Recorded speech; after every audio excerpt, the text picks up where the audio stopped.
नमस्कार दोस्तों, मैं संतोष पटेल स्वागत करता हूं आपके अपने YouTube चैनल डिजिटल भंडार पर। आज की वीडियो में हम CPCT एग्जाम सितंबर 2023 के लिए कंप्यूटर के इम्पोर्टेंट क्वेश्चंस को समझने वाले हैं।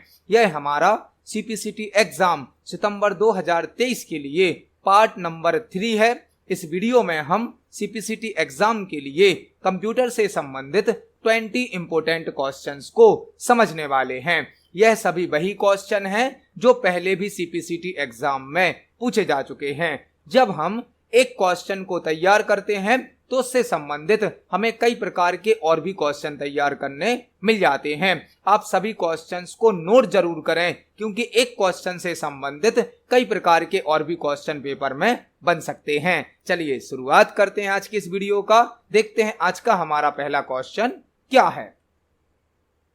पहला क्वेश्चन हमसे पूछा गया है, स्प्रेडशीट में निम्नलिखित में से किसका निरूपण करने के लिए वर्णमाला मतलब कि अल्फाबेट के अक्षरों का उपयोग किया जाता है। हमसे क्वेश्चन पूछा गया है, स्प्रेडशीट में निम्नलिखित में से किसका निरूपण मतलब रिप्रेजेंटेशन करने के लिए अल्फाबेट के अक्षरों का उपयोग किया जाता है। एक क्वेश्चन हमसे पूछा गया है कि जो स्प्रेडशीट होती है उसमें किस ऑब्जेक्ट को रिप्रेजेंट करने के लिए अल्फाबेट के कैरेक्टर्स का मतलब अक्षरों का उपयोग किया जाता है। स्प्रेडशीट क्या होती है? स्प्रेडशीट एक ऐसी सीट होती है जो कि रो और कॉलम से मिलकर बनी होती है। जैसे कि MS एक्सेल की वर्कशीट, जो MS एक्सेल है वह एक स्प्रेडशीट सॉफ्टवेयर है। गूगल शीट एक स्प्रेडशीट सॉफ्टवेयर है। स्प्रेडशीट सॉफ्टवेयर वह सॉफ्टवेयर कहलाते हैं जो डेटा को रो और कॉलम में अरेंज करने की सुविधा प्रदान करते हैं। तो एक्सेल जो है वह भी एक स्प्रेडशीट सॉफ्टवेयर है। एक्सेल में हम जो पेज तैयार करते हैं उसे कहा जाता है वर्कशीट, और एक्सेल में बनने वाली फाइल को कहा जाता है वर्कबुक। तो एक्सेल की फाइल को वर्कबुक कहा जाता है, एक्सेल के पेज को वर्कशीट कहा जाता है। जो वर्कशीट होती है, एक वर्कशीट मल्टीपल रो और मल्टीपल कॉलम से मिलकर बनी होती है। एक वर्कशीट में मल्टीपल रो होती हैं और मल्टीपल कॉलम होते हैं। एक वर्कशीट मल्टीपल रो और कॉलम का कलेक्शन होती है। रो को 1 2 3 से मतलब नंबर से रिप्रेजेंट किया जाता है और कॉलम को ABCD से मतलब कि अल्फाबेट से रिप्रेजेंट किया जाता है।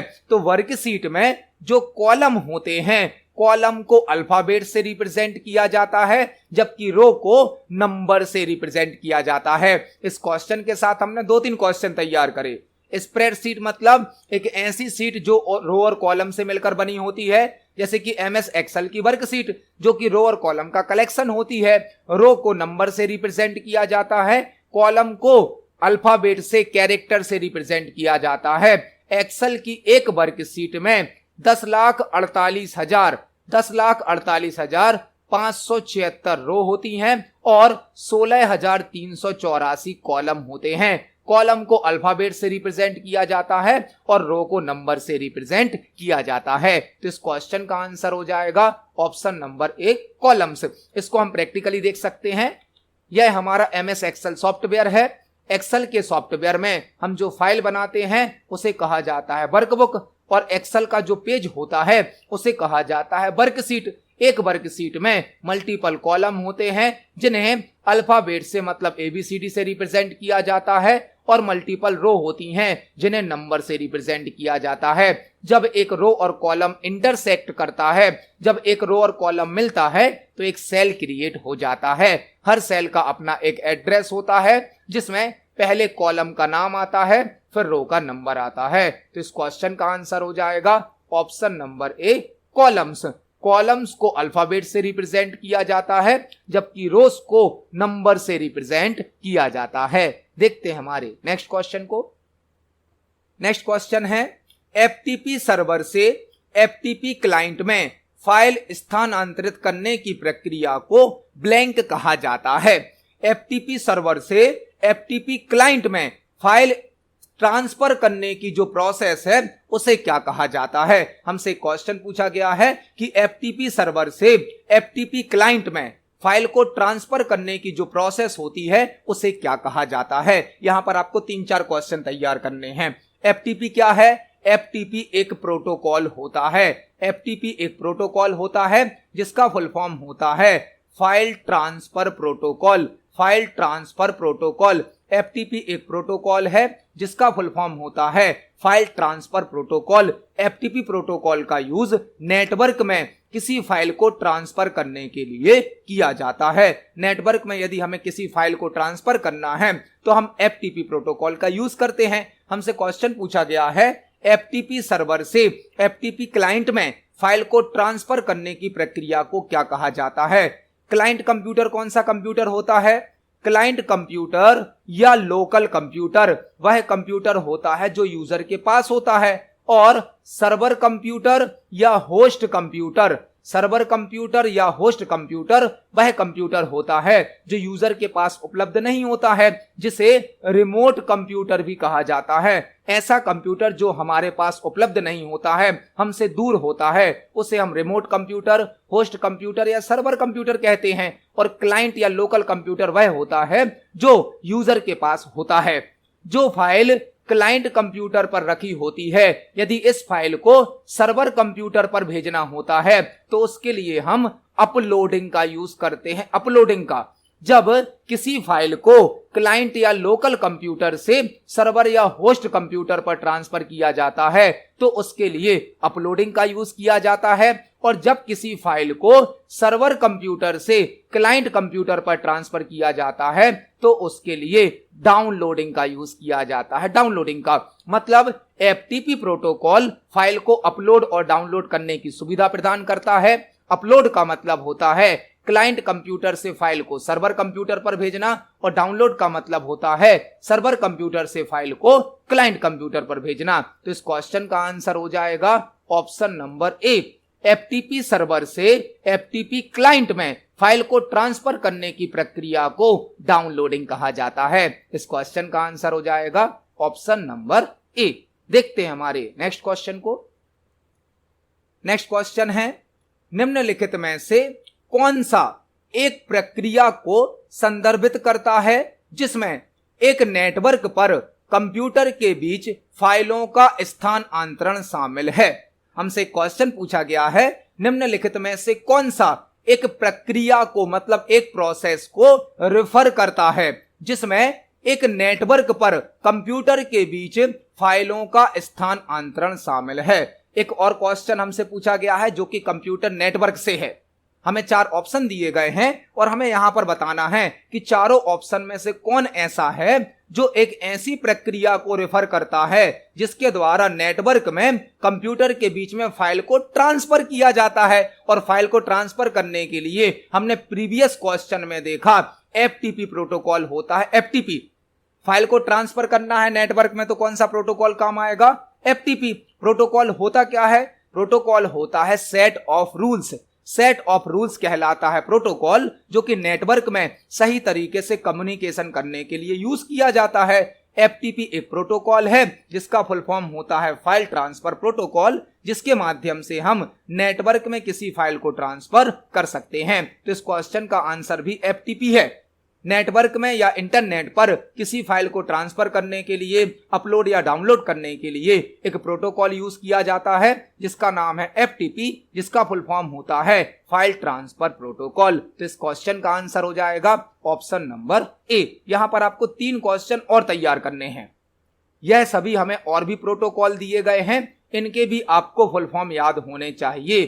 डीएचसीपी का फुल फॉर्म क्या होता है? Dynamic host configuration protocol. DHCP का फुल फॉर्म क्या होता है? डीएचसीपी का फुल फॉर्म होता है dynamic host configuration protocol. Dynamic host configuration protocol. POP का फुल फॉर्म क्या होता है? पीओपी का फुल फॉर्म होता है post office protocol. Post office protocol. ARP का फुल फॉर्म क्या होता है?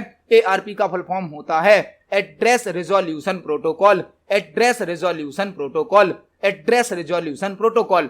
तो एफटीपी का फुल फॉर्म होता है फाइल ट्रांसफर प्रोटोकॉल। डीएचसीपी का फुल फॉर्म होता है dynamic host configuration protocol.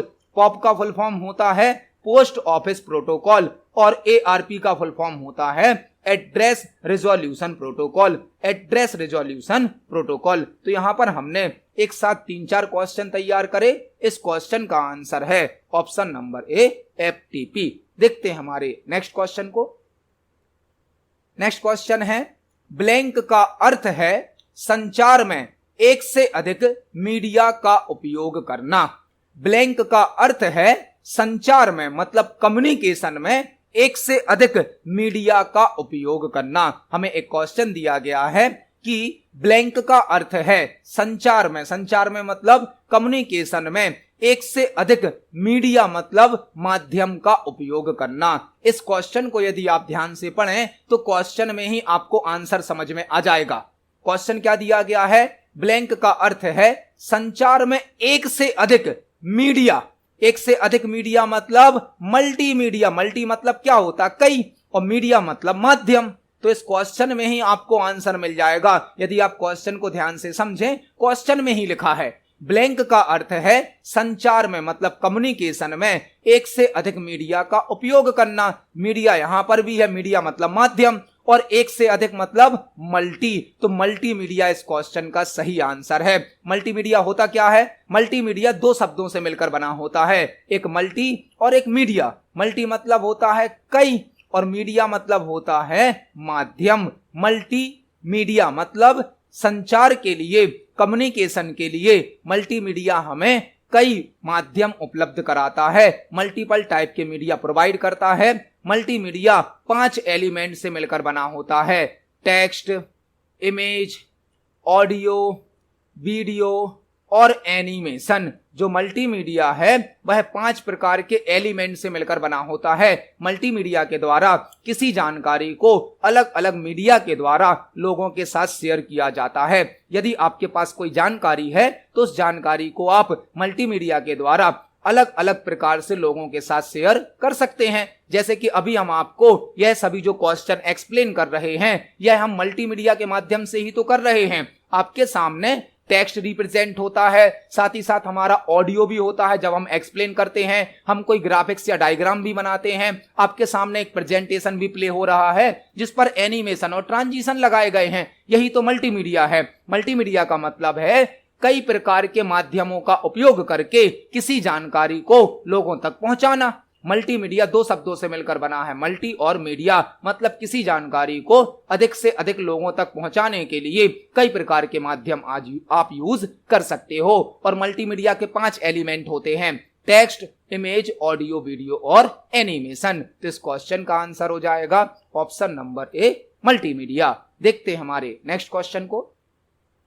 Next question है लाइट पेन क्या है? नेक्स्ट क्वेश्चन हमसे पूछा गया है लाइट पेन क्या है?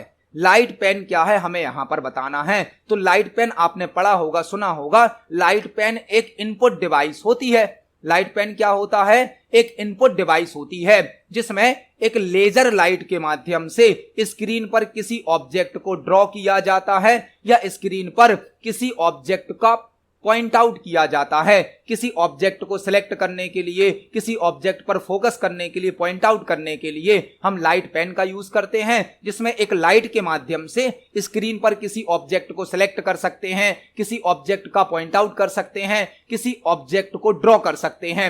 लाइट पेन एक ऑप्टिकल इनपुट डिवाइस होती है। Optical input device, input device तो है लेकिन ऑप्टिकल क्यों है? क्योंकि उसमें लाइट भी होती है। आपने देखा होगा लाइट के माध्यम से स्क्रीन पर किसी ऑब्जेक्ट को बनाया जाता है, किसी ऑब्जेक्ट को सिलेक्ट किया जाता है, ड्रॉ किया जाता है। तो लाइट पेन एक इनपुट डिवाइस है जो कि ऑप्टिकल इनपुट डिवाइस के रूप में जानी जाती है। तो लाइट पेन एक इनपुट डिवाइस है जिसे ऑप्टिकल इनपुट डिवाइस भी कहा जाता है, जो कि एक पॉइंटिंग डिवाइस भी होती है जिसके माध्यम से हम स्क्रीन पर किसी ऑब्जेक्ट को सिलेक्ट कर सकते हैं, ऑब्जेक्ट को ड्रॉ कर सकते हैं। इस क्वेश्चन का आंसर हो जाएगा option number B. Light pen एक ऑप्टिकल इनपुट डिवाइस होती है। देखते हैं हमारे नेक्स्ट क्वेश्चन को।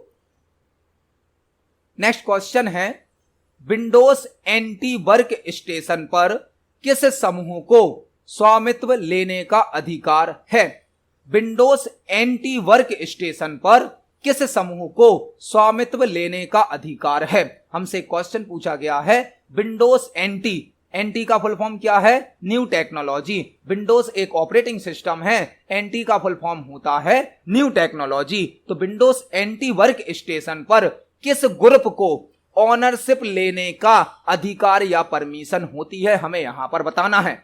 विंडोज एनटी वर्क स्टेशन पर मतलब विंडोज एनटी ऑपरेटिंग सिस्टम पर किस ग्रुप को ऑनरशिप लेने का अधिकार या परमिशन होता है, यह हमें यहां पर बताना है। स्वामित्व का मतलब क्या है? ऑनरशिप। अधिकार मतलब परमिशन। तो यदि किसी भी वर्क स्टेशन पर हमें ऑनरशिप लेनी है तो उसके लिए हमें एडमिनिस्ट्रेटर अकाउंट की आवश्यकता होती है। एडमिनिस्ट्रेटर एक ऐसा अकाउंट होता है जो कंप्लीट सर्वर को, कंप्लीट नेटवर्क को, कंप्लीट हमारे सिस्टम को कंट्रोल करता है। तो विंडोज एनटी वर्क स्टेशन पर एडमिनिस्ट्रेटर समूह को स्वामित्व लेने का अधिकार है। एडमिनिस्ट्रेटर अकाउंट होता है जो कि पूरे कंप्यूटर सिस्टम की कंट्रोलिंग करता है। एडमिन के पास सभी प्रकार के ऑपरेशन परफॉर्म करने की परमिशन होती है, उसका नाम ही है एडमिनिस्ट्रेटर। एडमिन मतलब मालिक, बॉस, जो कि सभी प्रकार के ऑपरेशन को परफॉर्म कर सकता है। तो विंडोज एनटी, एनटी मतलब न्यू टेक्नोलॉजी, जो कि एक ऑपरेटिंग सिस्टम होता है, इसमें यदि हमें ऑनरशिप लेनी है तो उसके लिए एडमिनिस्ट्रेटर अकाउंट की आवश्यकता होती है। इस क्वेश्चन का आंसर हो जाएगा ऑप्शन नंबर बी, एडमिनिस्ट्रेटर। देखते हैं हमारे नेक्स्ट क्वेश्चन को। नेक्स्ट क्वेश्चन है, एमएस एक्सेल में कौन सा फंक्शन दो संख्याओं का बिट वाइज और देता है? एमएस एक्सेल में कौन सा फंक्शन दो संख्याओं का बिट वाइज और देता है? यह क्वेश्चन पूछा तो एमएस एक्सेल से गया है, लेकिन इस क्वेश्चन को सॉल्व करने के लिए आपको कंप्यूटर नंबर सिस्टम, साथ ही साथ कंप्यूटर के लॉजिक गेट, लॉजिकल ऑपरेशंस का नॉलेज होना भी आवश्यक है। यह क्वेश्चन पूछा तो एक्सेल से गया है, एमएस एक्सेल में कौन सा फंक्शन दो संख्याओं का बिट वाइज और देता है? यहां पर बिट शब्द आ रहा है। बिट मतलब 0 और 1। बिट का मतलब क्या है? 0 और 1। कंप्यूटर सिस्टम जो भी डेटा स्टोर करता है, डेटा पर कैलकुलेशन करता है, डेटा की प्रोसेसिंग करता है, वह बाइनरी बिट के रूप में करता है। बिट दो होती हैं, एक 0 और एक 1। बिट का फुल फॉर्म होता है बाइनरी डिजिट। बिट का फुल फॉर्म क्या होता है? Binary digit. तो हमसे यहां पर एक क्वेश्चन पूछा गया है, एमएस एक्सेल में कौन सा फंक्शन दो संख्याओं का बिट वाइज और देता है? अब सबसे पहले आपको यह समझना होगा कि बिट वाइज और होता क्या है। साथ ही साथ आपसे किसी नंबर को बाइनरी बिट में कन्वर्ट करते भी आना चाहिए, तभी आप इस क्वेश्चन को सॉल्व कर पाएंगे। यहां पर हम एक एग्जाम्पल के माध्यम से इस क्वेश्चन को समझेंगे और एक साथ 3-4 क्वेश्चन समझेंगे। हमसे क्वेश्चन पूछा गया है बिट वाइज और का, साथ ही साथ हम समझ लेंगे बिट वाइज एंड को, साथ ही साथ हम समझ लेंगे बिट वाइज एक्स और को। एक्सेल में आपको 3 फंक्शन तैयार कर लेने हैं एक साथ। आपसे पूछा गया है कौन सा फंक्शन दो संख्याओं का बिट वाइज और देता है। आपको बिट वाइज और तो समझना है, बिट वाइज एंड भी समझ लेना है और बिट वाइज एक्स और भी समझ लेना है। तीनों फंक्शन हम एक साथ समझने वाले हैं। इस क्वेश्चन को समझने के लिए आपको पहले नंबर का, जो डेसिमल नंबर होते हैं, उसका बाइनरी नंबर जनरेट करते आना चाहिए, जिसको हम समझने वाले हैं। फॉर एग्जाम्पल हमारे पास एक नंबर है 2। यह तो डेसिमल नंबर है। यदि हमें 2 को बाइनरी में बदलना है, 2 को, तो बाइनरी में हम 2 को इस प्रकार से लिख सकते हैं 0 0 1 0। यह हमने बाइनरी में क्या लिख दिया? 2 लिख दिया। बाइनरी में 2 कैसे लिखा? इस 2 को लिखने के लिए हमने यहां पर एक फॉर्मूला, एक सीरीज यूज करी है, जो कि होती है 1 2 4 8। इसके बाद और बड़ा नंबर होगा तो हम 16 का यूज करेंगे, और बड़ा नंबर होगा तो 32 का भी यूज कर लेंगे। इसी प्रकार से 64 128 का भी यूज कर सकते हैं। यह डेसिमल में 2 लिखा है और यह बाइनरी में 2 लिखा है। यह 2 कैसे लिखा हमने? 2 बनाने के लिए आपको किस किस नंबर की जरूरत पड़ी?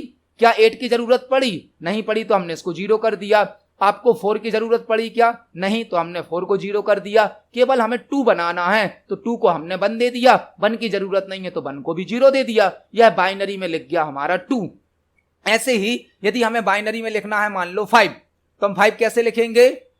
1 0 1 0। यह लिख गया बाइनरी में 5। 5 कैसे लिखा? हमारी जो सीरीज है वह क्या है? 1 2 4 8। हमें इन सब नंबर से 5 बनाना था, तो क्या 5 बनाने के लिए 8 की जरूरत है? नहीं है, तो 8 को 0 कर दिया।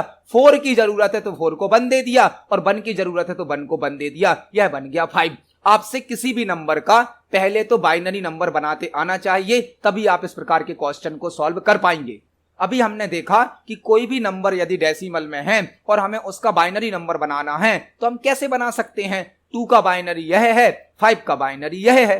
अब यदि हमें दो नंबर दिए जाते हैं और दोनों का हमें बिटवाइज और करना है, बिटवाइज एंड करना है या बिटवाइज एक्स और करना है, तो हम कैसे करेंगे। फॉर एग्जाम्पल हमारे पास दो नंबर हैं, एक है 2, एक है 4। इन दोनों पर हमें बिटवाइज और चेक करना है, बिटवाइज और। तो 2 का बाइनरी क्या होगा, 0 0 1 0। 0 0 1 0 कैसे लिखा हमने, 1 2 4 8। केवल 2 की जरूरत थी तो 2 को 1 दे दिया, बाकी सबको 0 कर दिया। 4 कैसे बनेगा, 4 की जरूरत है तो 4 को 1 दिया, बाकी सबको 0 कर दिया। यह बन गया हमारा 2 और 4 बाइनरी में।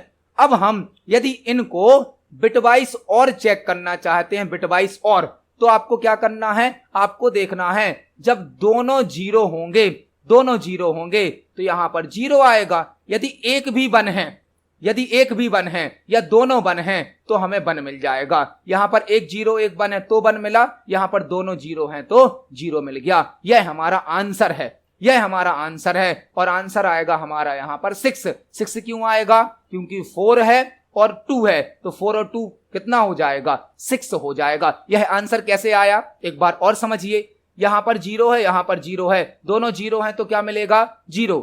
एक 0 एक 1 है तो क्या मिला, 1। एक 0 एक 1 है तो भी 1, दोनों 0 हैं तो 0। आपको याद रखना है, और ऑपरेशन में यदि दोनों 0 होंगे तो 0 प्राप्त होगा, एक 0 एक 1 होगा तो 1 प्राप्त होगा, एक 1 एक 0 होगा तो भी 1 प्राप्त होगा, और यदि दोनों 1 होंगे तो भी 1 प्राप्त होगा। यह हमारा आंसर है। यदि आपसे पूछा जाता है बिटवाइज एंड कैलकुलेट करिए, बिटवाइज एंड, तो एंड कैसे कैलकुलेट होगा, 0 0 1 0 0 1 0 0। यह हमारे दोनों नंबर थे। अब एंड कैसे कैलकुलेट होता है, एंड में यदि एक भी जगह 0 होगा तो आंसर 0 आएगा, यदि दोनों 1 होंगे तो 1 आएगा, अदरवाइज 0 आएगा। तो यहां पर दोनों 0 हैं तो क्या आ जाएगा, 0। एक 1 एक 0 है तो भी 0 आएगा एंड में, एक 0 एक 1 है तो भी 0 आएगा, दोनों 0 हैं तो 0 आएगा। बिटवाइज एंड में आंसर आएगा 0। और एक होता है बिटवाइज एक्स और। बिटवाइज एक्स और कैसे परफॉर्म होता है, हमारे नंबर थे 0 0 1 0 और दूसरा नंबर था 0 1 0 0। यह दोनों हमारे नंबर हैं। अब बिटवाइज एक्स और में क्या होता है, बिटवाइज एक्स और में यदि दोनों नंबर एक जैसे हैं तो 0 प्राप्त होगा, और दोनों नंबर अलग अलग हैं तो 1 प्राप्त होगा। यह आंसर आ गया बिटवाइज एक्स और का। एक्स और में भी हमें प्राप्त होगा 6। तो इस प्रकार से यह क्वेश्चन सॉल्व होते हैं। आपको पहले किसी भी डेसिमल नंबर को बाइनरी में बदलना होगा, उस पर आप और ऑपरेशन, एंड ऑपरेशन या एक्स और ऑपरेशन परफॉर्म कर सकते हैं। और ऑपरेशन में याद रखना है, जब दो नंबर चेक होंगे, दोनों में से एक जगह भी यदि 1 होगा या दोनों जगह 1 होगा तो 1 प्राप्त होगा, नहीं तो 0 प्राप्त होगा। एंड ऑपरेशन में यदि एक भी जगह 0 आएगा तो आंसर 0 हो जाएगा, जब दोनों जगह पर 1 होगा तो 1 प्राप्त होगा। और एक्सओर ऑपरेशन में क्या होता है, एक्सओर ऑपरेशन में जब दोनों नंबर एक जैसे होंगे तो 0 प्राप्त होगा, और दोनों नंबर अलग अलग होंगे तो 1 प्राप्त होगा। एक्सेल में दो संख्याओं का, दो नंबरों का जो एक्स और है या एंड है, आप इस प्रकार से कैलकुलेट कर सकते हो। और एक्सेल में बिटवाइज और को कैलकुलेट करने के लिए बिट और फंक्शन यूज होता है। बिट और नाम का फंक्शन है जो कि बिटवाइज और कैलकुलेट करता है। इसी प्रकार से एक होता है बिट एंड, एक होता है बिट एक्स और। हम इन तीनों को एक्सेल पर प्रैक्टिकली भी समझने वाले हैं। चलते हैं एक्सेल पर। फॉर एग्जाम्पल हमने एक नंबर लिखा 2, एक नंबर लिखा यहां पर 4। यह दोनों हमने डेसिमल नंबर लिखे हैं। डेसिमल नंबर को पहले बाइनरी में बदला जाएगा, उसके बाद बिटवाइज ऑपरेशन परफॉर्म होंगे। हम पहला फंक्शन लगाने वाले हैं इक्वल बिट और। जो कि हमसे पूछा गया था। बिट और फंक्शन में हमें 2 नंबर देने होते हैं, तो पहला नंबर रखा है हमारा C2 सेल में और दूसरा नंबर रखा है हमारा C3 सेल में। हमने एंटर की को प्रेस किया तो आप देख सकते हैं बिट और फंक्शन ने हमें आउटपुट कितना दिया है, 6 दिया है, क्योंकि पहले 2 को बाइनरी में बदला जाएगा, फिर 4 को बाइनरी में बदला जाएगा और दोनों को चेक करने के बाद हमें 6 प्राप्त हो गया। यदि हम बिट एंड चेक करते हैं, बिट एंड, तो पहला नंबर रखा है C2 सेल में, दूसरा नंबर रखा है C3 सेल में। अब आप देखेंगे बिट एंड ने आंसर क्या दिया हमें, 0, क्योंकि एंड जो है वह दोनों जगह 1 होने पर ही 1 देता है। यदि एक भी जगह 0 हो जाएगा तो 0 प्रदान करेगा। और एक होता है बिट एक्स और, बिट एक्स और क्या करेगा, यदि दोनों नंबर एक जैसे हैं तो 0 रिटर्न करेगा और दोनों नंबर अलग अलग हैं तो 1 रिटर्न करेगा। यह हमने तीनों फंक्शन एक साथ समझ लिए, बिट वाइज और, बिट वाइज एंड और बिट वाइज एक्स और। फंक्शन कौन कौन से हैं, बिट और, बिट एंड और बिट एक्स और। आपको तीनों फंक्शन एक साथ तैयार करने मिल गए। साथ ही साथ हमने यह भी सीखा कि किसी डेसिमल नंबर को बाइनरी में कैसे कन्वर्ट किया जाता है। तो सीपीसीटी के पेपर में अब इस प्रकार के क्वेश्चन भी आने लगे हैं। आपको हर लेवल के क्वेश्चन सॉल्व करते आना चाहिए, आपको हर लेवल के क्वेश्चन को सीखना भी होगा। आप यह मत सोचिए कि यह क्वेश्चन थोड़ा सा कठिन है या यह हमें समझ में नहीं आ रहा तो इसको स्किप कर देते हैं। इस क्वेश्चन से संबंधित भी 3-4 क्वेश्चन बन जाते हैं, एक क्वेश्चन से संबंधित भी 3-4 क्वेश्चन बन सकते हैं। तो आपको हर टाइप के क्वेश्चन को समझना है, तैयार करना है। यदि कोई चीज आपको समझ में नहीं आती है, आपको डाउट होता है, तो आप कमेंट सेक्शन में जरूर पूछिए। हम आपसे जो भी आपका क्वेरी है, जो भी क्वेश्चन है, उसके लिए जो भी सजेशन हो सकता है वो हम आपको जरूर प्रोवाइड करेंगे, लेकिन आपको हर क्वेश्चन को तैयार करना है। तो इस क्वेश्चन का आंसर हो जाएगा ऑप्शन नंबर ए। बिट और नाम का फंक्शन एक्सेल में 2 नंबर का बिट वाइज और देता है। देखते हैं हमारे नेक्स्ट क्वेश्चन को। नेक्स्ट क्वेश्चन है, निम्न में से किसे दूसरी पीढ़ी के कंप्यूटरों की भाषा कहा जाता है। निम्न में से किसे दूसरी पीढ़ी के कंप्यूटरों की भाषा कहा जाता है। यह क्वेश्चन कंप्यूटर की जनरेशन से संबंधित है और कंप्यूटर की जनरेशन से 1-2 क्वेश्चन पेपर में जरूर आते हैं। हमसे क्वेश्चन क्या पूछा गया है, निम्न में से किसे दूसरी पीढ़ी के कंप्यूटरों की भाषा कहा जाता है। मतलब आपको यहां पर यह बताना है कि दिए गए ऑप्शन में से कौन सी लैंग्वेज सेकंड जनरेशन के कंप्यूटर की लैंग्वेज है। ऐसी कौन सी लैंग्वेज है जो कि सेकंड जनरेशन के कंप्यूटर में यूज होती है। आपको यहां पर एक साथ 5-6 क्वेश्चन तैयार करने मिलेंगे। पहला क्वेश्चन बनता है, कंप्यूटर की टोटल कितनी जनरेशन है। तो कंप्यूटर की टोटल 5 जनरेशन है, जो कि फर्स्ट जनरेशन से लेकर 5th जनरेशन तक हैं। कंप्यूटर की टोटल 5 जनरेशन है, जो कि फर्स्ट जनरेशन से लेकर 5th जनरेशन तक हैं। आपको हर जनरेशन में यूज होने वाली टेक्नोलॉजी जरूर याद होनी चाहिए। जो फर्स्ट जनरेशन के कंप्यूटर हैं, इसमें वैक्यूम ट्यूब टेक्नोलॉजी का यूज किया जाता था, वैक्यूम ट्यूब। सेकंड जनरेशन के कंप्यूटर में ट्रांजिस्टर का यूज किया जाने लगा, ट्रांजिस्टर। थर्ड जनरेशन के कंप्यूटर में आईसी का यूज किया जाने लगा, IC, integrated circuit, integrated circuit. Fourth generation के कंप्यूटर सिस्टम से माइक्रो प्रोसेसर का यूज किया जाने लगा, माइक्रो प्रोसेसर का। और यह माइक्रो प्रोसेसर VLSI टेक्निक पर आधारित होते हैं। VLSI, very large scale integration, very large scale integration. जो फोर्थ जनरेशन के कंप्यूटर सिस्टम है, इनसे माइक्रो प्रोसेसर का यूज किया जाने लगा और फोर्थ जनरेशन के कंप्यूटर सिस्टम में VLSI टेक्निक का यूज किया जाता है। और लास्ट होती है 5th जनरेशन, जिसमें ULSI और AI टेक्निक का यूज किया जाता है। 5th जनरेशन के कंप्यूटर सिस्टम में ULSI, ultra large scale integration, और AI मतलब आर्टिफिशियल इंटेलिजेंस का यूज किया जाता है। तो कंप्यूटर सिस्टम की टोटल 5 जनरेशन है, जो कि फर्स्ट जनरेशन से लेकर 5th जनरेशन तक हैं। फर्स्ट जनरेशन के कंप्यूटर में जो टेक्नोलॉजी थी वह थी वैक्यूम ट्यूब। सेकंड जनरेशन में यूज होने लगा ट्रांजिस्टर। थर्ड जनरेशन में यूज होने लगी आईसी मतलब इंटीग्रेटेड सर्किट। फोर्थ जनरेशन से माइक्रो प्रोसेसर का यूज किया जाने लगा और फोर्थ जनरेशन के माइक्रो प्रोसेसर VLSI पर आधारित हैं, very large scale integration. 5th generation के कंप्यूटर सिस्टम में ULSI टेक्निक और AI का यूज किया जाता है। ULSI का full form ultra large scale integration और AI का फुल फॉर्म आर्टिफिशियल इंटेलिजेंस होता है। अब हमसे क्वेश्चन पूछा गया है निम्न में से किसे सेकेंड जनरेशन की प्रोग्रामिंग लैंग्वेज कहा जाता है।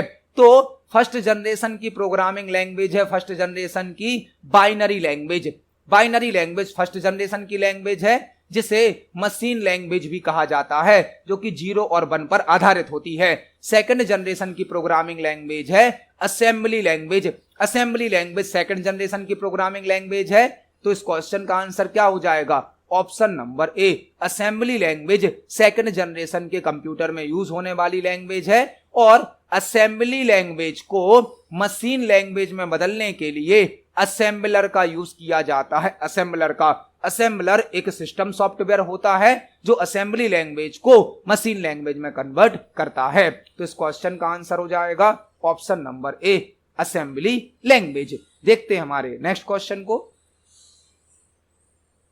नेक्स्ट क्वेश्चन है हमारा, संख्याओं को शीघ्रता से प्रविष्ट करने के लिए ब्लैंक उपयोगी है। की को एक पारंपरिक कैलकुलेटर या योग क्रिया करने वाली मशीन की तरह एक ब्लॉक में समूहीकृत किया जाता है।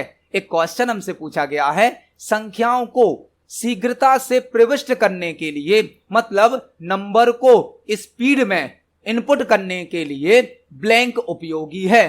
की मतलब कीबोर्ड का बटन को पारंपरिक कैलकुलेटर या योग क्रिया करने वाली मशीन की तरह एक ब्लॉक में समूहीकृत किया जाता है। हमसे एक क्वेश्चन पूछा गया है कि यदि हमें कंप्यूटर में नंबर्स को फास्ट स्पीड में इनपुट करना है तो हमें किसका उपयोग करना पड़ेगा, जो कि की को मतलब बटन को एक कैलकुलेटर या एडिशन करने वाली मशीन के रूप में एक ग्रुप में स्टोर करता है। यह क्वेश्चन कीबोर्ड से संबंधित है। कीबोर्ड क्या है? कीबोर्ड एक इनपुट डिवाइस होती है जो कि हमें कई प्रकार के डेटा को इनपुट करने की सुविधा प्रदान करती है। हमसे पूछा गया है कीबोर्ड में ऐसा क्या होता है जिससे हम नंबर्स को फास्ट स्पीड में इनपुट कर सकते हैं और इन सभी बटन को, इन सभी की को एक ग्रुप में रखा जाता है। तो आपने देखा होगा हमारे कीबोर्ड में राइट साइड पर न्यूमेरिक कीबोर्ड होता है, न्यूमेरिक कीबोर्ड या न्यूमेरिक कीपैड होता है, जहां पर सभी प्रकार के नंबर होते हैं। नंबर को फास्ट स्पीड में इनपुट करने के लिए न्यूमेरिक कीपैड का यूज किया जाता है। कीबोर्ड में राइट साइड पर न्यूमेरिक कीपैड होता है जहां पर सभी प्रकार के नंबर होते हैं। इन सभी नंबर को एक ग्रुप में अलग से रखा गया है ताकि आप फास्ट स्पीड में नंबर को इनपुट कर सकें। तो इस क्वेश्चन का आंसर हो जाएगा option number B, numeric keypad number को फास्ट स्पीड में इनपुट करने के लिए उपयोगी होता है। इस क्वेश्चन का आंसर हो जाएगा ऑप्शन नंबर बी। देखते हैं हमारे नेक्स्ट क्वेश्चन को। नेक्स्ट क्वेश्चन है, एक कंपाइलर उच्च स्तरीय भाषा में लिखे गए प्रोग्राम को ब्लैंक में अनुवाद करता है। एक कंपाइलर उच्च स्तरीय भाषा में लिखे गए प्रोग्राम को ब्लैंक में अनुवाद करता है। एक क्वेश्चन हमसे पूछा गया है जो कि कोडिंग से, प्रोग्रामिंग से संबंधित है। एक कंपाइलर हाई लेवल लैंग्वेज में लिखे गए प्रोग्राम को ब्लैंक में ट्रांसलेट करता है। हमसे क्वेश्चन पूछा गया है कि जो कंपाइलर है वह हाई लेवल लैंग्वेज में लिखे गए प्रोग्राम को ब्लैंक में कन्वर्ट करता है। कंपाइलर क्या होता है? कंपाइलर एक सिस्टम सॉफ्टवेयर होता है, सिस्टम सॉफ्टवेयर जिसे लैंग्वेज प्रोसेसर भी कहा जाता है, जिसे लैंग्वेज ट्रांसलेटर भी कहा जाता है। कंपाइलर, इंटरप्रेटर, इसी के जैसा होता है असेंबलर। कंपाइलर, इंटरप्रेटर और असेंबलर यह तीनों ही सिस्टम सॉफ्टवेयर होते हैं, लैंग्वेज प्रोसेसर होते हैं, लैंग्वेज ट्रांसलेटर होते हैं, जो कि एक टाइप की लैंग्वेज को दूसरे टाइप में कन्वर्ट करते हैं। तो कंपाइलर, इंटरप्रेटर, असेंबलर तीनों ही सिस्टम सॉफ्टवेयर के एग्जाम्पल हैं, तीनों ही लैंग्वेज प्रोसेसर कहलाते हैं, तीनों ही लैंग्वेज ट्रांसलेटर भी होते हैं, जो कि एक टाइप की प्रोग्रामिंग लैंग्वेज को दूसरे टाइप में कन्वर्ट करते हैं। हमसे पूछा गया है एक कंपाइलर हाई लेवल लैंग्वेज में लिखे गए प्रोग्राम को ब्लैंक में कन्वर्ट करता है। तो कंपाइलर करता क्या है? हाई लेवल लैंग्वेज में लिखे गए प्रोग्राम को लो लेवल लैंग्वेज में या मशीन लैंग्वेज में या बाइनरी लैंग्वेज में कन्वर्ट करता है। जो कंपाइलर होता है वह हाई लेवल लैंग्वेज में लिखे गए प्रोग्राम को एक साथ एक ही बार में लो लेवल लैंग्वेज में या मशीन लैंग्वेज में या बाइनरी लैंग्वेज में कन्वर्ट कर देता है। तो इस क्वेश्चन का आंसर हो जाएगा ऑप्शन नंबर ए, मशीनी भाषा। एक कंपाइलर उच्च स्तरीय भाषा में लिखे गए प्रोग्राम को मशीनी भाषा में अनुवाद या ट्रांसलेट करता है। कंपाइलर एक साथ कंप्लीट प्रोग्राम को हाई लेवल लैंग्वेज से लो लेवल लैंग्वेज में बदलता है, जबकि इंटरप्रेटर हाई लेवल लैंग्वेज में लिखे गए प्रोग्राम को एक एक लाइन से हाई लेवल लैंग्वेज से लो लेवल लैंग्वेज में बदलता है। कंपाइलर एक साथ कंप्लीट प्रोग्राम को कन्वर्ट करता है, जबकि इंटरप्रेटर प्रोग्राम को line by line high level language से लो लेवल लैंग्वेज में कन्वर्ट करता है। एक और क्वेश्चन आपको तैयार करना है। हाई लेवल लैंग्वेज में जो प्रोग्राम लिखा जाता है उसे कहा जाता है source code. High level language में जो प्रोग्राम बनाया जाता है उसे कहा जाता है source code. Compiler source code को मशीन भाषा में या बाइनरी भाषा में कन्वर्ट करता है। तो इस क्वेश्चन का आंसर हो जाएगा ऑप्शन नंबर ए, मशीनी भाषा या मशीन लैंग्वेज या बाइनरी लैंग्वेज। देखते हैं हमारे नेक्स्ट क्वेश्चन को। नेक्स्ट क्वेश्चन है, एमएस वर्ड में शब्द बेस्ट मतलब वर्ड रैप फीचर क्या करता है? एमएस वर्ड में शब्द बेस्ट मतलब कि वर्ड रैप फीचर क्या करता है? हमसे क्वेश्चन पूछा गया है कि एमएस वर्ड में एक फीचर होता है वर्ड रैप नाम का, वह क्या करता है? वर्ड रैप क्या करता है? एमएस वर्ड में वर्ड रैप फीचर क्या करता है? वर्ड रैप क्या होता है? वर्ड रैप आपने देखा होगा नोटपैड में, वर्ड पैड में, एमएस वर्ड में, एक्सेल में एक फीचर होता है वर्ड रैप। वर्ड रैप करता क्या है? जब आप पेज पर टाइपिंग करते हैं तो जैसे ही आपका पेज कंप्लीट हो जाता है ऑटोमेटिक कर्सर को नीचे ट्रांसफर कर दिया जाता है। जब आप पेज पर टाइपिंग करते हैं तो जैसे ही पेज फिल हो जाता है ऑटोमेटिक कर्सर कहां आ जाता है? नेक्स्ट लाइन पर आ जाता है। तो वर्ड रैप फीचर करता क्या है? कर्सर को नेक्स्ट लाइन पर ट्रांसफर करता है, यह इसकी वर्किंग होती है। हमसे क्वेश्चन पूछा गया है एमएस वर्ड में वर्ड रैप फीचर क्या करता है? तो वर्ड रैप स्क्रीन फिल होने पर या लाइन कंप्लीट होने पर कर्सर को ऑटोमेटिक नेक्स्ट लाइन पर ट्रांसफर कर देता है। ऑप्शन क्या दिए हमें? जब आवश्यक होता है टेक्स्ट को अपने आप अगली लाइन में भेज देता है, यही तो हमारा आंसर है। जब आवश्यक होता है टेक्स्ट को अपने आप अगली लाइन पर भेज देता है, यह होता है word wrap. Option number B में क्या दिया गया है? डॉक्यूमेंट के नीचे दिखाई देता है, यह तो नहीं है word wrap. Option number C क्या है? टेक्स्ट के ऊपर टाइप करने की अनुमति देता है, यह भी नहीं है वर्ड रैप। एक छोटी क्षैतिज लाइन होती है जो डॉक्यूमेंट के खत्म होने का संकेत देती है, यह भी नहीं है। आंसर क्या है हमारा? जब आवश्यक होता है टेक्स्ट को अपने आप अगली लाइन में भेज देता है, यह होता है वर्ड रैप। इसको हम प्रैक्टिकली देख सकते हैं। यदि हम एमएस वर्ड में कोई टेक्स्ट टाइप करें तो आप देखेंगे जैसे ही हमारी लाइन कंप्लीट होगी ऑटोमेटिक कर्सर कहां आ जाएगा? नेक्स्ट लाइन पर आ जाएगा, यह होता है वर्ड रैप। वर्ड रैप करता क्या है? ऑटोमेटिक कर्सर को नेक्स्ट लाइन पर ट्रांसफर कर देता है। तो इस क्वेश्चन का आंसर हो जाएगा ऑप्शन नंबर ए, जब आवश्यक होता है टेक्स्ट को अपने आप अगली लाइन में भेज देता है वर्ड रैप। देखते हैं हमारे नेक्स्ट क्वेश्चन को। नेक्स्ट क्वेश्चन है, एमएस वर्ड में वाटर मार्क का विकल्प कहां मिलेगा? एमएस वर्ड में वाटर मार्क का विकल्प कहां मिलेगा? हमसे क्वेश्चन पूछा गया है कि यदि हमें एमएस वर्ड में वाटर मार्क ऑप्शन का यूज करना है तो यह कौन से टैब में प्राप्त होता है? वाटर मार्क होता क्या है? वाटर मार्क एक टेक्स्ट या इमेज होती है जिसे डॉक्यूमेंट पर टेक्स्ट के बैकग्राउंड में शो किया जाता है। जो हमारा पेज होता है, पेज के ऊपर तो हम कंटेंट टाइप करते हैं, टेक्स्ट टाइप करते हैं। इस टेक्स्ट के बैकग्राउंड में यदि हमें कोई टेक्स्ट शो करना है या इमेज शो करनी है तो उसके लिए हम वाटर मार्क का यूज करते हैं। वाटर मार्क एक लाइट कलर का कंटेंट होता है जिसे टेक्स्ट के बैकग्राउंड में शो किया जाता है, और वाटर मार्क डॉक्यूमेंट की डिजाइनिंग से संबंधित होता है, डिजाइनिंग से। तो यह हमें डिजाइन टैब में प्राप्त होता है। Themes option, water mark option, page colour option और पेज बॉर्डर ऑप्शन हमें एमएस वर्ड के डिजाइन टैब में प्राप्त होते हैं, और जो वाटर मार्क ऑप्शन होता है यह पेज बैकग्राउंड ग्रुप में प्राप्त होता है। पेज बैकग्राउंड ग्रुप टैब कौन सा होगा? टैब होगा हमारा डिजाइन टैब, लेकिन ग्रुप कौन सा होता है इसका? Page background. इसको हम प्रैक्टिकली देख सकते हैं।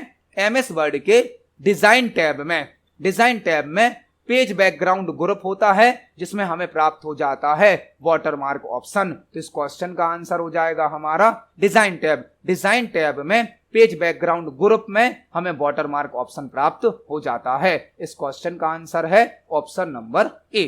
देखते हैं हमारे नेक्स्ट क्वेश्चन को। नेक्स्ट क्वेश्चन है, एक प्रक्रिया प्रस्तुत करने के समय से पूरा होने के समय तक का अंतराल। एक प्रक्रिया प्रस्तुत करने के समय से पूरा होने के समय तक का अंतराल। हमसे क्वेश्चन पूछा गया है कि एक प्रक्रिया प्रस्तुत करने के समय से पूरा होने के समय तक का जो अंतराल होता है, जो समय होता है, उसे क्या कहा जाता है। मतलब जब कोई प्रोसेस स्टार्ट होती है, जब कोई प्रोसेस स्टार्ट होती है तो उस प्रोसेस के कंप्लीट होने तक में जितना समय लगता है उसे क्या कहा जाता है। जब भी कंप्यूटर पर कोई प्रोसेस स्टार्ट होती है तो उस प्रोसेस के शुरू होने से लेकर कंप्लीट होने तक के टाइम को कहा जाता है turn around time. Turn around time एक प्रोसेस के शुरू होने से लेकर कंप्लीट होने तक में जो भी समय लगता है उसे कहा जाता है turn around time. Turn around time एक प्रोसेस के स्टार्टिंग से लेकर कंप्लीट होने तक के समय को क्या कहा जाता है, टर्न अराउंड टाइम। तो इस क्वेश्चन का आंसर हो जाएगा ऑप्शन नंबर डी। देखते हैं हमारे नेक्स्ट क्वेश्चन को। नेक्स्ट क्वेश्चन है, आधुनिक मदरबोर्ड पर सीमोस चिप ब्लैंक में एकीकृत होती है। आधुनिक मदरबोर्ड पर सीमोस चिप ब्लैंक में एकीकृत होती है। एक क्वेश्चन हमसे पूछा गया है जो कि कंप्यूटर हार्डवेयर से संबंधित है। आधुनिक मदरबोर्ड पर सीमोस चिप ब्लैंक में एकीकृत होती है। मदरबोर्ड क्या होता है? मदरबोर्ड एक प्रिंटेड सर्किट बोर्ड होता है जो कि हमारे कंप्यूटर सिस्टम की सभी डिवाइसेस को आपस में कनेक्ट करता है। मदरबोर्ड को सिस्टम यूनिट या कैबिनेट में लगाया जाता है और मदरबोर्ड में कई प्रकार के स्लॉट होते हैं जिनमें रैम, रोम, सीपीयू फिट होते हैं जो कि हमारे कैबिनेट में या सिस्टम यूनिट में फिट होता है। मदरबोर्ड में रैम के लिए, रोम के लिए, सीपीयू के लिए स्लॉट होते हैं। रोम उसमें इनबिल्ट होता है जब मदरबोर्ड को बनाया जाता है। हमसे क्वेश्चन पूछा गया है, आधुनिक मदरबोर्ड पर सीमोस चिप ब्लैंक में एकीकृत होता है। सीमोस का फुल फॉर्म क्या है? सीमोस का full form complementary metal oxide semiconductor. Complementary metal oxide semiconductor. CMOS का फुल फॉर्म क्या है? Complementary metal oxide semiconductor. जो सीमोस होता है या सीमोस चिप होती है, सीमोस बैटरी होती है, यह मदरबोर्ड के साउथ ब्रिज में रखी होती है। साउथ ब्रिज में मदरबोर्ड में दो टाइप के ब्रिज होते हैं। दो टाइप के ब्रिज, एक होता है नॉर्थ ब्रिज, एक होता है साउथ ब्रिज। आपको यहां पर दो फुल फॉर्म भी याद कर लेने हैं।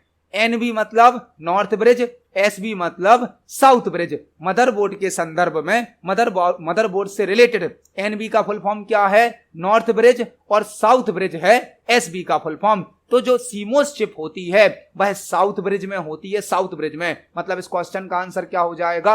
Option number D. जो सीमोस चिप होती है वह मदरबोर्ड के साउथ ब्रिज में स्टोर होती है, जबकि एक होता है नॉर्थ ब्रिज। आपको एक और क्वेश्चन तैयार करना है। रैम का फुल फॉर्म क्या होता है? रैम का फुल फॉर्म होता है रैंडम एक्सेस मेमोरी, जो कि हमारे कंप्यूटर की एक प्राइमरी मेमोरी होती है। जीपीयू का फुल फॉर्म क्या होता है? Graphics processing unit. आधुनिक मदरबोर्ड पर सीमोस चिप साउथ ब्रिज में एकीकृत होती है। तो इस क्वेश्चन का आंसर हो जाएगा ऑप्शन नंबर डी। देखते हैं हमारे नेक्स्ट क्वेश्चन को। नेक्स्ट क्वेश्चन है, मेमोरी की इकाइयों को आरोही क्रम मतलब असेंडिंग ऑर्डर में व्यवस्थित करें। मेमोरी की इकाइयों को आरोही क्रम में मतलब असेंडिंग ऑर्डर में व्यवस्थित करें। हमें कुछ मेमोरी की यूनिट दी गई हैं जिनको हमें असेंडिंग ऑर्डर में अरेंज करना है।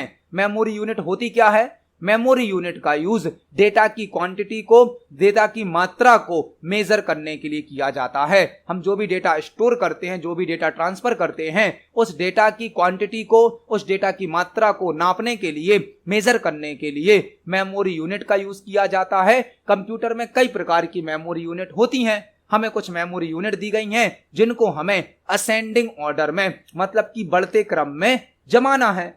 आपको यहां पर कई प्रकार के क्वेश्चन तैयार करने हैं। कंप्यूटर में सबसे छोटी मेमोरी यूनिट होती है बिट, जिसका फुल फॉर्म होता है बाइनरी डिजिट। बिट, जिसका फुल फॉर्म क्या होता है, बाइनरी डिजिट। दो ही बिट होती हैं, एक 0 और एक 1। जब 4 बिट मिलती हैं तो एक निबल क्रिएट होता है। जब 8 बिट मिलती हैं तो एक बाइट क्रिएट होता है, बाइट। जब 1024 बाइट मिलते हैं तो एक केबी क्रिएट होता है। जब 1024 केबी मिलते हैं तो एक एमबी क्रिएट होता है। जब 1024 एमबी मिलते हैं तो एक जीबी क्रिएट होता है। जब 1024 जीबी मिलते हैं तो एक टीबी क्रिएट होता है। इस प्रकार से कई प्रकार की मेमोरी यूनिट होती हैं। सबसे छोटी मेमोरी यूनिट कौन सी होती है, बिट। बिट का फुल फॉर्म होता है बाइनरी डिजिट, जो कि 0 और 1 ही होती हैं। 4 बिट को मिलाकर निबल बनता है, 8 बिट को मिलाकर बाइट बनता है, 1024 बाइट को मिलाकर केबी बनता है, 1024 केबी को मिलाकर एमबी बनता है, 1024 एमबी को मिलाकर जीबी बनता है और 1024 जीबी को मिलाकर टीबी बनता है। हमें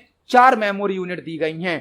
केबी मतलब किलोबाइट, टीबी मतलब टेराबाइट्स, बाइट्स और गीगाबाइट। हमें बताना है सबसे छोटी कौन सी है, उसके बाद दूसरे नंबर की बड़ी कौन सी है, फिर तीसरे नंबर की बड़ी मेमोरी यूनिट और चौथे नंबर की बड़ी मेमोरी यूनिट। तो आप देख सकते हैं बाइट दिया गया, बाइट, क्योंकि केबी, टीबी और जीबी से छोटा क्या है, बाइट। बाइट से फिर क्या बना, किलोबाइट। इसके बाद क्या आ जाएगा, एमबी तो है नहीं तो जीबी, जीबी के बाद क्या आ जाएगा, टीबी। मतलब आंसर होगा 3142। यह हमारा आंसर है। सबसे छोटा दिया गया है बाइट, बाइट से बड़ा केबी, किलोबाइट, फिर जीबी और फिर टीबी। तो हमारा आंसर हो जाएगा option number C, 3142 byte, kilobyte, gigabyte और टेराबाइट। यह हमारा आंसर होगा। तो इस क्वेश्चन का आंसर हो जाएगा ऑप्शन नंबर सी। हमें जो मेमोरी यूनिट दी गई थी उनको असेंडिंग ऑर्डर पर जमाने पर यह हमारा आंसर प्राप्त होता है। देखते हैं हमारे नेक्स्ट क्वेश्चन को।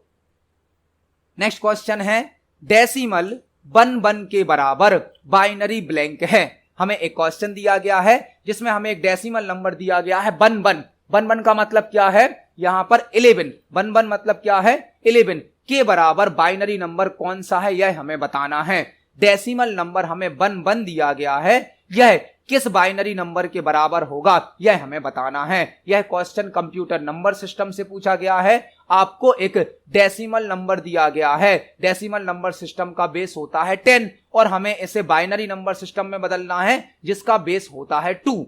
तो डेसिमल नंबर क्या दिया गया है, 1, इसको हमें बदलना किसमें है, बाइनरी में। डेसिमल नंबर को बाइनरी में बदलने के कई तरीके हैं, लेकिन हम यहां पर आपको एक सबसे आसान तरीका बताने वाले हैं जिससे आप कम से कम समय में किसी भी डेसिमल नंबर को बाइनरी में बदल सकते हैं। आज की वीडियो में ही जब हमने बिटवाइज और फंक्शन वाला क्वेश्चन समझा था तब भी हमने यह सीखा था। हमें डेसिमल नंबर क्या दिया गया है, 1 को हमें बाइनरी में बदलना है, मतलब 0-1 में। तो यह तो डेसिमल है, इसको बदलना किस में है, बाइनरी नंबर में। इसके लिए आप एक सीरीज यूज कर सकते हैं जो कि हमने यूज करी थी 1 2 4 8। हमें कितना बनाना है, 11 बनाना है। 11 बनाने के लिए आप इस सीरीज को यूज कर सकते हो। सीरीज क्या है, 1 के बाद डबल किया तो 2 के बाद डबल किया तो 4 के बाद डबल किया तो 8। 11 बनाना है आपको। 11 कैसे बनेगा, 8 की जरूरत है, 2 की जरूरत है और 1 की जरूरत है। 4 की जरूरत नहीं है तो इसको 0 दे दो। 8 2 10 और 1 11। तो 8 को आपने यूज किया तो 1 दे दिया, 2 को यूज किया तो 1 दे दिया, 1 को यूज किया तो 1 दे दिया, 4 को यूज नहीं किया तो 0 दे दिया। यह हमारा आंसर हो गया। हमें जो डेसिमल नंबर दिया गया था 1 वह हो रहा है 11। 11 बनाने के लिए हमने अपनी सीरीज या फॉर्मूला क्या यूज किया, 1 2 4 8। अब हमें 11 बनाना तो कैसे बनेगा, 8 2 10 और 1 11। तो जो नंबर हमने यूज करे उनको 1 दे दिया, जो नंबर यूज नहीं करे उसको 0 दे दिया। यह हमारा आंसर आ गया। एक और एग्जाम्पल से समझिए। फॉर एग्जाम्पल आपको दिया जाता है 5 और 5 का आपको बाइनरी निकालना है, बाइनरी। तो बाइनरी निकालने के लिए आप 5 को किस में बदल दो, 0-1 में। अब 5 कैसे बनेगा, 1 2 4 8 तक जाने की जरूरत नहीं है। क्यों, क्योंकि 4 2 6 और 1 7 तक का नंबर इन 3 अंकों से बन जाएगा। 7 से बड़ा नंबर होगा तो आपको 8 पर ले जाना है। अब 5 कैसे बनेगा, 4 की जरूरत है, 1 की जरूरत है, 2 की जरूरत नहीं है। यह बाइनरी में 5 बन गया। तो आपको याद रखना है एक सीरीज है 1 2 4 8 16 32 64, कहीं तक भी ले जा सकते हैं आप, उसको कितना भी बढ़ा सकते हैं। आपको जो जो नंबर यूज करना उसको 1 दे दीजिए, जिसको यूज नहीं करना उसको 0 दे दीजिए। यह हमारा आंसर है 1011। तो आप देख सकते हैं डेसिमल नंबर को बाइनरी में बदलना कितना आसान है। आपको केवल एक सीरीज, एक फॉर्मूला याद रखना है। इस क्वेश्चन का आंसर है ऑप्शन नंबर सी। देखते हैं हमारे नेक्स्ट क्वेश्चन को। नेक्स्ट क्वेश्चन है फ्लोटिंग पॉइंट गणना करने के लिए उपयोग किए जाने वाले कंप्यूटरों की गति मतलब स्पीड को मापने हेतु निम्न में से किसका उपयोग किया जाता है। फ्लोटिंग पॉइंट गणना करने के लिए उपयोग किए जाने वाले कंप्यूटरों की स्पीड को मेजर करने के लिए निम्न में से किसका उपयोग किया जाता है। हमसे क्वेश्चन पूछा गया है फ्लोटिंग पॉइंट कैलकुलेशन करने वाले जो कंप्यूटर हैं उनकी स्पीड को मेजर करने के लिए किसका उपयोग किया जाता है। फ्लोटिंग पॉइंट कैलकुलेशन करने वाले जो कंप्यूटर हैं उनकी स्पीड को मेजर करने के लिए एम फ्लॉप्स का यूज किया जाता है। M flops. फ्लॉप्स का फुल फॉर्म क्या होता है? फ्लॉप्स का full form floating point operation per second. Floating point operation per second. Floating point operation per second. M flop का फुल फॉर्म क्या होता है? मेगा या million floating point operation per second. Millions या mega floating point operation per second. तो floating point calculate करने के लिए जो कंप्यूटर यूज होते हैं उनकी स्पीड को मेजर करने के लिए एम फ्लॉप्स यूनिट का यूज किया जाता है। एम फ्लॉप्स का फुल फॉर्म होता है मिलियंस या मेगा फ्लोटिंग पॉइंट ऑपरेशंस पर सेकंड। फ्लॉप का फुल फॉर्म क्या होता है? फ्लॉप्स का फुल फॉर्म होता है floating point operation per second. Floating point operation per second. और एम फ्लॉप का फुल फॉर्म क्या होता है? मिलियंस या मेगा फ्लोटिंग पॉइंट ऑपरेशंस पर सेकंड। तो इस क्वेश्चन का आंसर हो जाएगा option number D. M flop unit का यूज फ्लोटिंग पॉइंट कैलकुलेशन करने के लिए यूज होने वाले कंप्यूटर के साथ किया जाता है। इस क्वेश्चन का आंसर हो जाएगा ऑप्शन नंबर डी। देखते हैं हमारे नेक्स्ट क्वेश्चन को। नेक्स्ट क्वेश्चन है यदि आप एमएस वर्ड डॉक्यूमेंट में चयनित टेक्स्ट को प्रिंट करना चाहते हैं तो सही विकल्प क्या होगा। एमएस वर्ड से क्वेश्चन पूछा गया है यदि आप एमएस वर्ड डॉक्यूमेंट में सिलेक्टेड टेक्स्ट को प्रिंट करना चाहते हैं तो सही विकल्प क्या होगा। एमएस वर्ड से क्वेश्चन पूछा गया है यदि आप एमएस वर्ड डॉक्यूमेंट में वर्क कर रहे हैं और आपने कुछ टेक्स्ट सिलेक्ट किया है, आपको केवल जो टेक्स्ट आपने सिलेक्ट किया है केवल उसी का यदि प्रिंट आउट निकालना है तो आप किस विकल्प का उपयोग करेंगे। प्रिंट क्या होता है? प्रिंट ऑप्शन का यूज डॉक्यूमेंट की हार्ड कॉपी प्राप्त करने के लिए किया जाता है, जिसके लिए प्रिंटर का होना आवश्यक होता है। प्रिंटर एक आउटपुट डिवाइस है जो कि हमें हार्ड कॉपी आउटपुट प्रदान करता है और डॉक्यूमेंट की हार्ड कॉपी प्राप्त करने के लिए हम प्रिंट ऑप्शन का यूज करते हैं जिसकी शॉर्टकट की होती है Ctrl+P।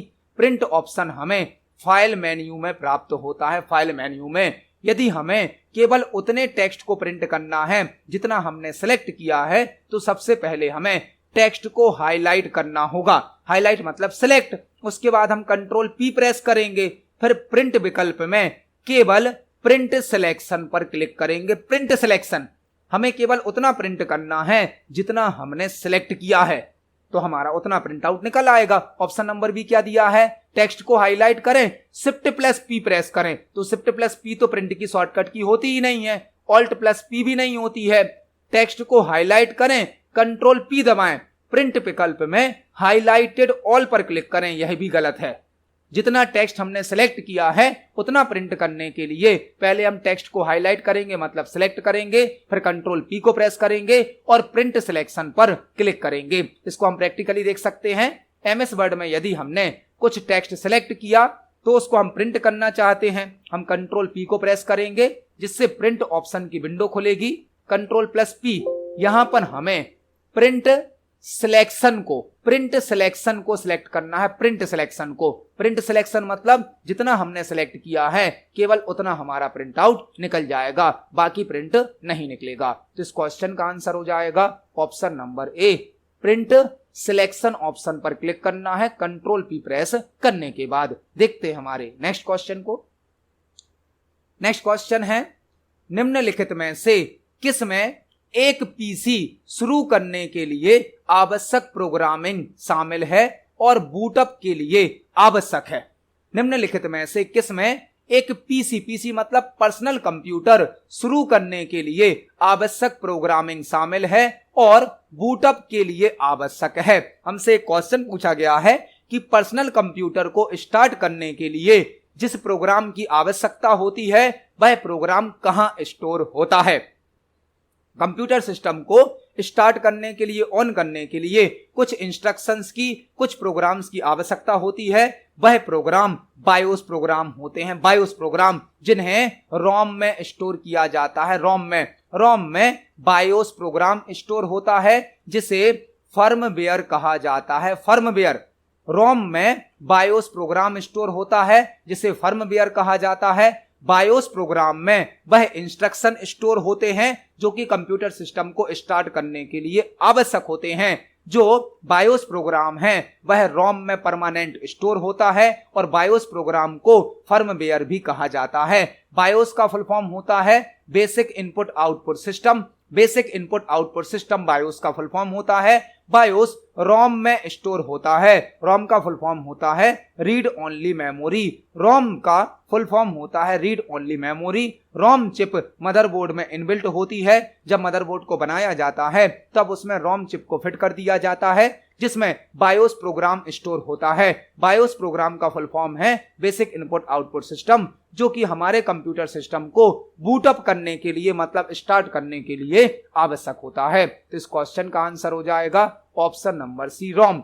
रोम में बायोस प्रोग्राम स्टोर होता है जो कंप्यूटर को स्टार्ट करने के लिए आवश्यक होता है। इस क्वेश्चन का आंसर है ऑप्शन नंबर सी।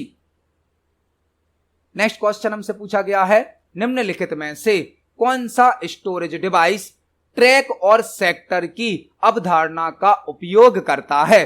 निम्नलिखित में से कौन सा स्टोरेज डिवाइस ट्रैक और सेक्टर की अवधारणा का उपयोग करता है। हमसे क्वेश्चन पूछा गया है, हमें 4 स्टोरेज डिवाइस के नाम दिए गए हैं और हमसे पूछा गया है कौन सी ऐसी स्टोरेज डिवाइस है जो ट्रैक और सेक्टर के कॉन्सेप्ट पर वर्क करता है। ट्रैक और सेक्टर होते हैं हार्ड डिस्क में। हार्ड डिस्क के अंदर जो डिस्क होती है राउंड शेप की, इस डिस्क को पहले ट्रैक्स में डिवाइड किया जाता है, ट्रैक्स में, फिर इन ट्रैक्स को सेक्टर में डिवाइड कर दिया जाता है। यह जो डिस्क होती है हार्ड डिस्क में, इसमें पहले इस प्रकार से ट्रैक बनाए जाते हैं, फिर इन ट्रैक को सेक्टर में डिवाइड कर दिया जाता है और सेक्टर में हमारा डेटा स्टोर हो जाता है। तो जो हार्ड डिस्क है जो कि एक सेकेंडरी स्टोरेज डिवाइस है जो कि डेटा को परमानेंट स्टोर करती है, यह डेटा को स्टोर करने के लिए ट्रैक और सेक्टर के कॉन्सेप्ट का यूज करती है। हार्ड डिस्क को मैग्नेटिक डिस्क भी कहा जाता है जो कि सेकेंडरी मेमोरी का एग्जाम्पल है। हार्ड डिस्क परमानेंटली डेटा को स्टोर करती है।